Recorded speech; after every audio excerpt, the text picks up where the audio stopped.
Type Podcast. Here we go. Hello, around the block and around the world. This is where we discuss, debate, and deliberate all things diabetes. Representing type 2, my name is Dobie Maxwell. Representing type 1, the vivacious, effervescent, and always in the know, Ms. Sami Parker. We'll get to Sami in seconds. First, this episode of JMT is brought to you by the Diabetes app, a free social community app that brings together both type 1 and type 2 diabetics, plus their supporters. Find community, resources, and Sami and me on the Diabetes app. Sami, we have a treat today. We have a special guest that is in my field, the entertainment field. He's also a person with diabetes. I'm thrilled to have him on. I'll let you bring him to the forefront. I'm so excited to announce our special guest is Adam Lasher. And I stumbled across Adam's page on Instagram and I was like, no way, a musician with diabetes, because I honestly have not talked to that many people who are in the music industry that have diabetes. And I thought it was really cool. I was just really engaged. And so I reached out and I wanted to see, and he was more than willing to come and join us. So we are so excited. And hi, Adam. Thank you so much for coming. Hello. Thanks for having me. Happy Wednesday. Today's Wednesday. I got that right. Already got the first thing right. Yeah. I'm on fire. Well, it's thrilled to have a fellow entertainer. I've done stand-up comedy a long time, and it's a hard business. It's a hard life. There is extra stress in everyday life, example, but especially an entertainer. Yeah. Just was hoping to hear your diagnosis story and how you got started and how you dealt with diabetes and how you do it today. Yeah. So I got it when I was 9 years old, third grade. Wow. And yeah, third grade. So definitely have had it longer than I haven't. And trying to, I went to Children's Hospital, Oakland. And I think I was, my grandmother noticed it because I was losing weight, but maybe the people that saw me every day didn't notice it as much. And so finally, my grandmother convinced my mom, to go into the hospital, which was actually a good thing. And the power of prayer works, people, because I really remember I had like a book report or something due of some book I never read. And I really remember like the day before in class being like, God, like, please get me out of this. And I got out of that book report. So totally worth it, right?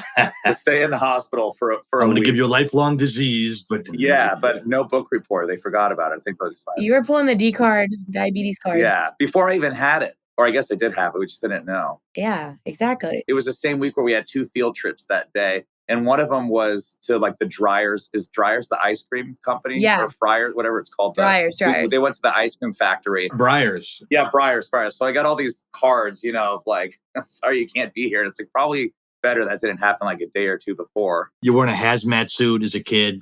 Yeah. They're like, don't let him in there. He'll die. But so, and then the other one was like the 1800s one or the Tom Sawyer one where like, there's a lot of like old like Spanish chapels in California. So sometimes they have field trips there. But I guess another one was our class was supposed to have like a classroom of the 1800s for a day. So they were like, every year, like whatever 5th or 3rd grade, whatever I was in, you'd have to go to school in the 1800s and do whatever they did back then. And I always even joked that I thought it was funny because it's like, oh, yeah, it was the 1800s. I would not be in that class. Yeah.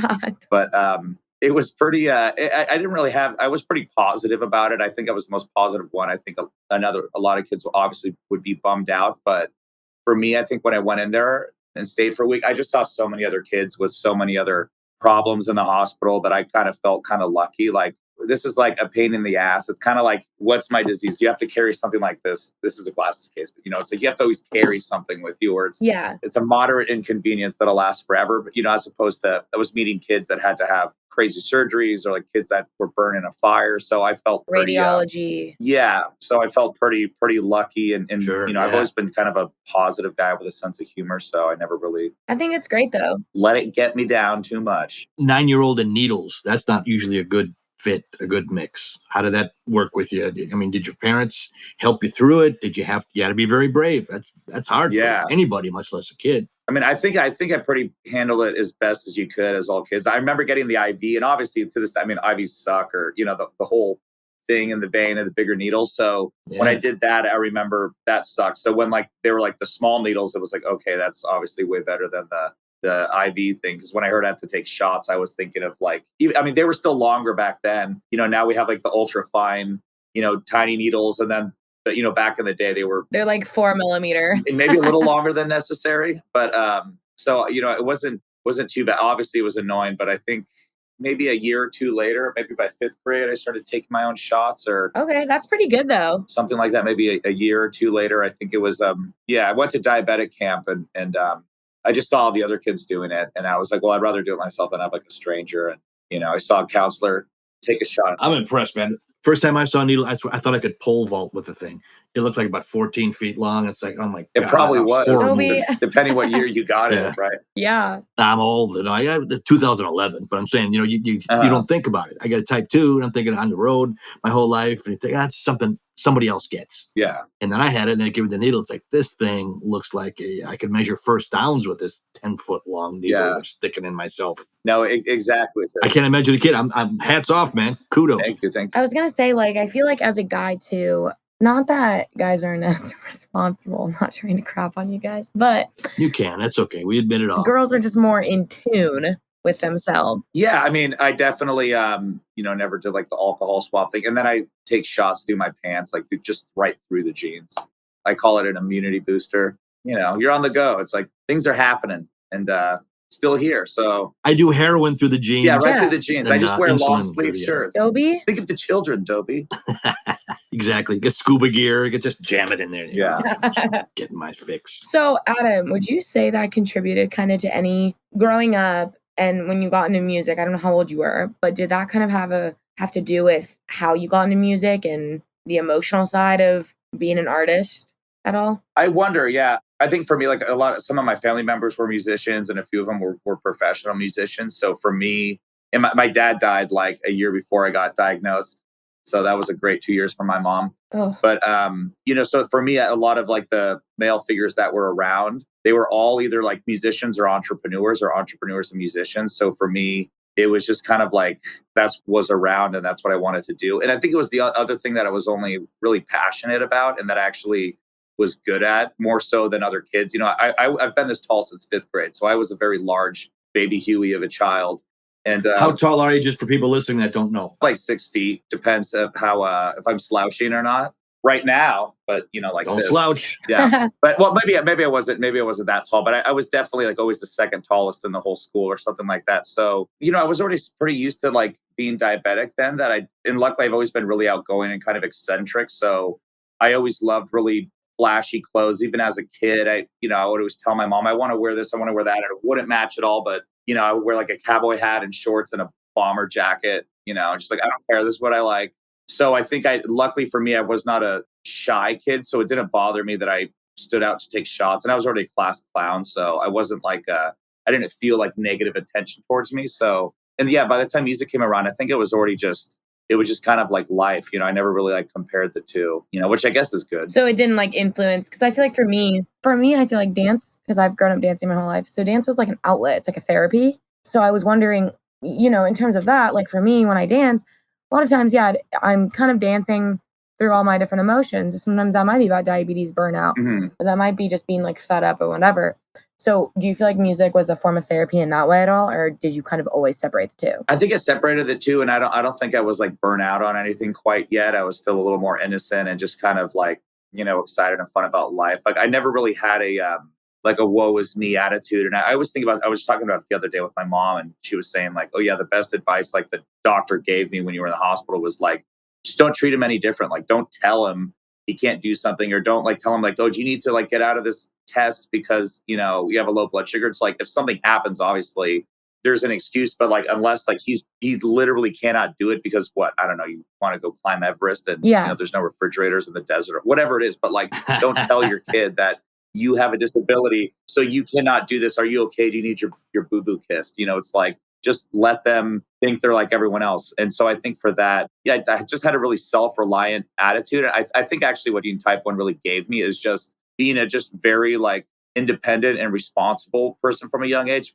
where like I don't like asking people for help. I mean, if you need help, you need help. But like Same. I like being self-reliant. I don't like being like, I obviously trust people, but it's like when it comes to my own things, it's like, yeah, I rely on myself. I don't expect help from other people. And sometimes I maybe need to go like, oh, you know what? Like maybe I should take the day off, or, I never think like, oh, like my blood sugar's high, I should take the day off. I'm like, no, I'm not going to cancel work. Totally. Yeah. But if I need to, I probably should. But that's how I've always been too. Like, yeah, I never like, even in school, I wasn't like, oh, my blood sugar's 200. I can't take this exam. Like I just took it. Do you guys feel physically sick when you have high blood sugars? Because I never got that. Like I can tell when I'm high, but I can concentrate. I can still concentrate, but I definitely sometimes won't feel like great. But I'm not like dying unless like once every like 3 months I'll be like, Yeah.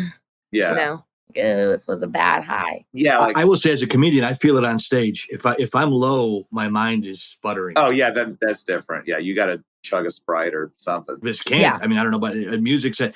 I think let's talk a little bit more about touring too. I don't know how much road work you do, but as a comedian, I'm by myself. As a musician, you have at least other musicians that you kind of have somewhat of a group to travel with. Yeah. And I think I don't know how much road stuff you do, but that's a lot of it. The part of the job for an entertainer is to be on the road, and it's just hard to live at home with diabetes. It's really hard on the road. Sure. I think luckily a lot of my on the road stuff is I never really got it, and not that I would love to do it, but I never really got into a lot of like, let's have a band and a manager and we're going to be at this bar this night and this one this night. I've done a lot of like fly out dates, or or maybe I'll be somewhere in a town for a week and we'll do however many shows there. We'll go to an island or somewhere in the Caribbean or whatever we're doing.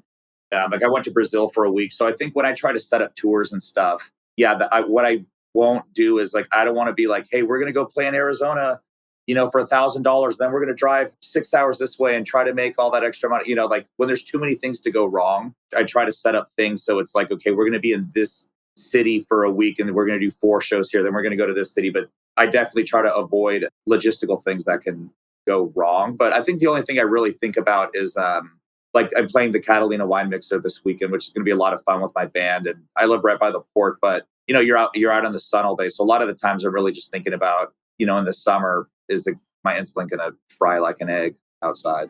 The Diabetes app is an online community platform that was created to help people living with diabetes find support and information in one spot. And on the Diabetes app, you can join groups and connect with other people all over the world who are also living with diabetes.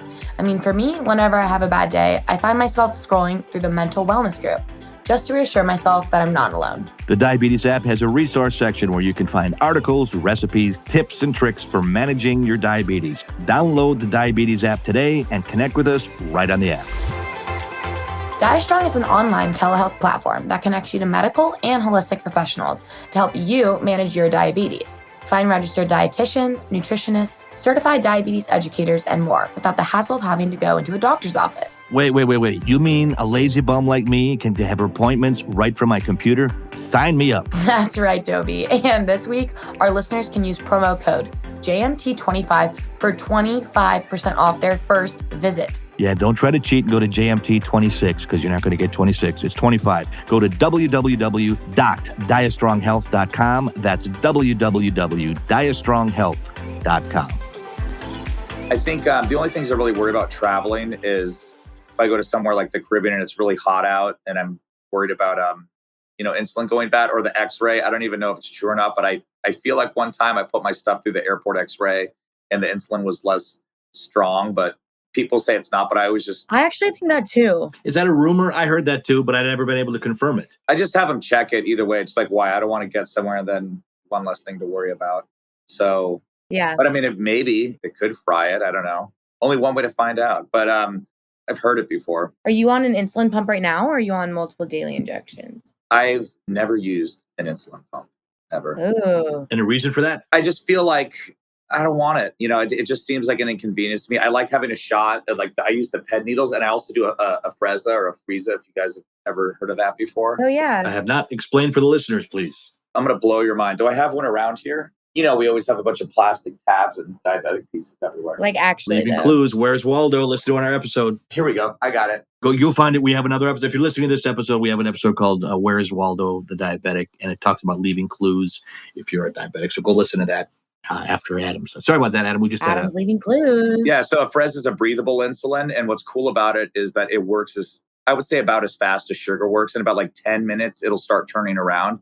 And it comes in these little like packets, and then it's white powder. So you put this thing in like a little thing that looks like a whistle or a pipe. Yeah, packets of white powder. That's good to keep through airports. I'm sure they like to say, yes, sir, come on right over here, Mr. Medellin Cartel. They do, yeah. Well, it's all in here. They come in like 4, 8, and 12. And it's actually funny because a while back, my insurance, they were only letting me get in a certain amount. So it didn't matter if I got the pack of 4, the pack of 8s, or the pack of 12s. And I mostly do shots, but I like these because, what's cool about them is like, if you're 300, you can be 100 in an hour, but it'll actually just drop you and leave you in a straight line. So it all works at once, and then it kind of seems like it's out of your system. But sometimes, yeah, I actually will cut them up, like if I'm bored, or maybe if I just want half a thing, I have. And what is it? It's inhalable insulin, so it's powdered insulin, and you literally put it in a little pipe, which I don't have around here, and you breathe it in, and then it's the fastest working insulin. You're yanking this, Adam. Come on, man. Yeah, You're a I swear, musician. I swear. Yeah, I got white powder in a pipe, man. Yeah, that is a good idea. I should go. Yeah, he has a lot of gigs in Colombia. He keeps going back and forth. So it's, yeah, that's funny. Yeah, in Colombia. Yes, I said, so it's quicker than regular insulin. Oh yeah, no, it's literally because it goes through your lungs or whatever, but it's maybe in about hour and a half. It seems like it's like out of your system or it's done. And it's a really weird feeling too, because obviously you get the feeling like you're low, but it'll leave you in a straight line after. So what I try to do is, if I wake up and I'm 300 and I got to go, I'll use it. Or maybe if I'm on stage or before, I'll use it. When I first found out about it, I used it for maybe like 6 months, and I was just like, I'm so sick of shots. I just need a break, and that was great. But I like having both. It's So like, do you use it all the time? yeah, I would say a few times a week. Sometimes more or less. And what's other cool, I think you can freeze it and it'll last for like years. And not that I would recommend this, but I've definitely like found one under the couch that I didn't use. I'm like, let's see if it works. Probably been here for a year, and it works, but I don't recommend that. Singer found passed out in his apartment. Yeah. How do you know how much to use? Well, so it's 4, 8, and 12. Oh, that's what you mean, like the amount. Yeah. So like the yellows are 12, the greens are 8, and the blues are 4. And so I just get the yellow ones for myself. So if you were to compare that to units, like would you say like a 12 is worth like 4 units or what? No, like a 4 is 4 units, a 8 is 8 units, and a 12 is 12 units. But because it works faster, it also leaves faster. So it's kind of like you're getting everything at once and then it leaves. So in a way, I would maybe say it's weaker, because insulin liquid, right? It kind of like lingers, even if it's a Novolog or a short acting, it's still going to be in your system for a while. So this one, if I was theoretically, let's say I'm like coasting and I'm using these, you don't have it lasting in your system. So if you're like 100, right, and you've been using these, and then you have like a donut, and you don't take insulin, you're going to go up higher a lot more because you don't have like lingering insulin in your system. Theoretically, I guess. Got it. That's so cool, though. I never knew that. Yeah, it's really awesome, and I know the company. They're really nice people, and for me, I think using both works. I mean, I would love to have a pump too, but I don't think I can. I just want all the things. I want them all, collect them all like Pokemon. Yeah. How did you find out about it? Like, did you get it through your pharmacy or what? No, I found out about it through when I did American Idol, like however many years ago that was. And so I did Idol 2 years in a row. The last 2 years they're on Fox. And so the first time they did a whole thing because I had, what did I have? I think I had the Dexicom pager. It was like on my guitar strap and it beeped or something. And they're like, turn off your phone. I was like, it's not a phone. And got it. But anyway, so when I did that, a lot of people reached out. And so I would just get a lot of cool emails. This guy's like, hey, like, just so you know, like, I'm a stem cell guinea pig. And I took this thing and I wasn't diabetic for 6 months, but now I am. And it was like, oh, cool. So I would learn about this thing. And so this guy named Sam reached out, and this is a separate guy, but I think he was in the trials for Afrezza, and he called me because when they first came out there, it was coming out in California first, and he was in Georgia. Yeah. So this guy had tried it, and then he had to wait another year or two before it was on the market. So he was actually like, I'm coming out to California just because I want to buy a bunch of it and go back home. And so he showed it to me, and then he put me in touch with Mankind, which is the company, and yeah, and it's just super great. I mean, it really. I have one by my hometown. It's really cool, like the Mankind. Oh, Mankind, yeah. And so I've seen it all the time, but I've always been curious. And so I think it's really cool because you talking about this. Hey, maybe they'll give you a free sample like the Jelly Belly factory. Yeah. I live by the Jelly Belly factory about a mile away, so I don't. Adam, if you wouldn't mind, as an entertainer, I think the public would like to know about your experience on American Idol. That's a huge show, and as an entertainer, that's your thing. I got on network TV. I was on at 1 o'clock in the morning on the CBS Late Late Show after how many years of being out there slugging. And I went to a Cubs game in Chicago the day after I was on my network TV debut. 40,000 people. How many times did I get recognized?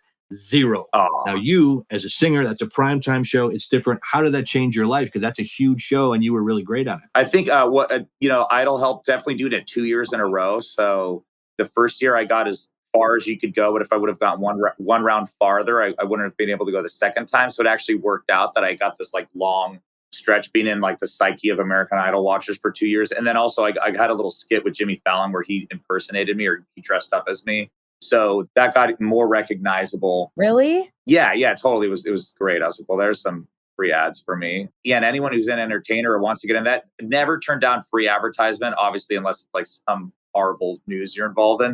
But I think, yeah, it's just, I kind of really looked at it like, what does Advil pay to be on Fox on a Thursday night, for 30 seconds or 40 seconds? Even if you're like, oh, I don't want to go on The Voice, I don't want to go on Idol because I'm not going to get paid or I don't want to have a hotel roommate. It's like, just shut up and do it.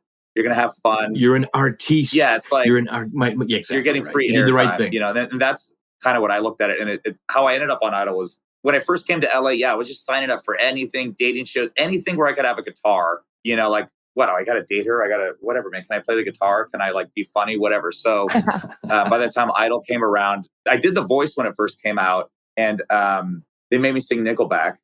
So that was great. Really? Yeah, it was just like, I think it was the second season they did, and it was still in their first year. But, I lived in the hotels and I did the whole experience. And I think I got on TV for like 30 seconds, but I didn't get a team. I really didn't get to do a song I want. But the guy that won, he sang Avril Lavigne, and that wasn't his style at all. So it didn't matter. Like, I'm just saying. But I wasn't like thrilled about the song choice. But whatever, that's the way it goes. But when that show came out, I wanted another one called like My Fair Wedding, where they give out dream weddings to people, and it was like on Bravo or the Women's Network or some sort of Oprah channel. Forget what it was, Bravo or whatever, one of those. And because I was on The Voice, they were like, hey, we need someone to like audition for this wedding. Like, we're going to give it to you, but like you need to, you got to audition. And then they were like, oh, this is Adam Lasher, and he plays high-end weddings in Beverly Hills. And he was on The Voice. So technically they could say I was on The Voice because I was on it. I never played a wedding before. I'd never even been to Beverly Hills. But they're like, this is Adam from The Voice, and he does high-end weddings. So when that episode aired, no one even saw me on The Voice, but they go like, oh, that's Adam, like the high-end wedding singer from The Voice. And so I started getting all these calls like, I heard you do high-end weddings. Can you do mine? And I was like, that's actually really funny. You just say things on TV. And then people think that. So it's like, yes. oh, I'm the best locksmith in Nashville. That's how it works. I'm the best locksmith in Nashville. And then they don't want you to advertise yourself. So I was like, okay, if you can find a way to be who you are, and if people can figure out how to find you in your city or town, and they know that you're the best dog walker, whatever it is, like you can get around not promoting yourself on TV because obviously they got their sponsors. And so I really saw the perception is reality. We're power, the best diabetes podcast on the internet. Exactly. Yeah. The power of free advertisement, right? And so, Adam, what would it take for you to sing a theme song for Just My Type? Maybe you could come and write one or sing one, or it will help you. It will help us. I'm sure I can make a little. Yes. What rhymes with diabetes? I don't know. Type 1, have fun. I'll do it for 4 Dexcom sensors. Will you take a check? Yeah. Okay, we'll work it out. Elizabeth, our producer, Pod Squad Queen, is she's on her stuff. Yeah, I want some needle tops for my pen, the ultra fine ones. I don't want none of that. None of those long needles. I have the ultra fine. I'm telling you, they're amazing. Elizabeth said we got it. That's cool. Yeah, I have a box. I think of like the old school ones, the blue ones that are longer, and I still use them because I'm lazy. Just got to go through them. Yes. No, I remember using all the syringes. That was like my thing until I moved into pens. Our clock is running here, Adam. I got a gig in November, so we got to close this thing down. I'm kidding. Thanks for being with us. We really appreciate it, man. It's good to hear an entertainer out there slugging it with diabetes. I have a hard time with type 2. Yes. You're doing it with type 1. Hats off, kudos, big talent. We really thank you. Oh, thank you guys. Yeah, and if you want to check out my music, Spotify, you can stream. I got a new album out. It's been out for, I don't know, a little less than a year. Apple Music, Spotify, just go to Adam Lasher. You'll see it. And of course, Instagram. I've grabbed all the Adam Lashers on all the social media. So now, is that a stage name, buddy? That's a great name. I gotta say, Adam Lasher sounds like a wrestler. Sounds like a cop. I know it's very 80s, like maybe like an 80s cop or like a hair metal band. But yeah, just my last name. It's German. Great name, man. Now, Sam, we've got a question of the pod. We got a question of the pod before we go, Adam. Okay, question of the pod. What is your favorite music genre? Adam, you're the professional. What's your favorite genre? It's so hard. I love Latin music. I've been really getting into synth wave, like nostalgic 80s night drive music lately. Really cool band, The Midnight. Like Kraftwerk? Yeah, like Charlie Sheen in a convertible, like with his sleeves rolled up before the Tiger Blood, pre-Tiger Blood. Like the whole. I love nostalgic classic rock too, so I would probably say that for some of my favorite. Sammy, what about you? What's your favorite genre? I don't know. I'd kind of say I love alternative. I love the script. Love Coldplay. Music gets in your soul. I don't know, I guess. But growing up dancing, I like all different types. So I can't help it. I'm kind of like, Who's the best dancer for you that influenced you the most? honestly, No, lie. Make something up. Not honestly. No. no, I would say I love Paula Abdul was killer. I loved watching different people that were on So You Can Dance. I grew up with like Mandy Moore and Nick Lazzarini and a lot of bigger dance names. And so, yeah, I love it all. Well, for music genre, I got to say, I love the funk. George Clinton, Parliament Funkadelic. I love Rick James, Cameo, the Gap Band, Zapp, Roger Troutman. I know as someone, a dorky white man from the Midwest, shouldn't like music like that, but I do. And I met George Clinton and said, he said to me, he said, "You are one funky white boy." And I said, "Oh, "Thank that's you, awesome, Dr. Funkenstein. I appreciate that. You can do that." But anyway, we appreciate you being here. And again, Sami, can people get a hold of us? All right, so please answer that question of the pod. What is your favorite music genre? You can find us on Instagram, Twitter, and TikTok at JustMyTypePod _ Facebook, Just My Type Pod, and our hashtag, Just My Type Pod. And you can find Adam on Instagram, Adam Lasher, find his music, Spotify, Apple Music, all of the above. And we are so happy, Adam, you joined us. Thank you so much. You shared a lot, taught us a lot, and we had fun chatting. Yeah, thanks for having me. Thank you. We're going to hold you up to that song, man. We'll get together, buddy. We really appreciate that. Sami. All right, I'll think of something. You got it. Let's put the organic cherry on the sugar-free sundae, kid. Let's go. Say la vie, baby. This is the Just My Type podcast.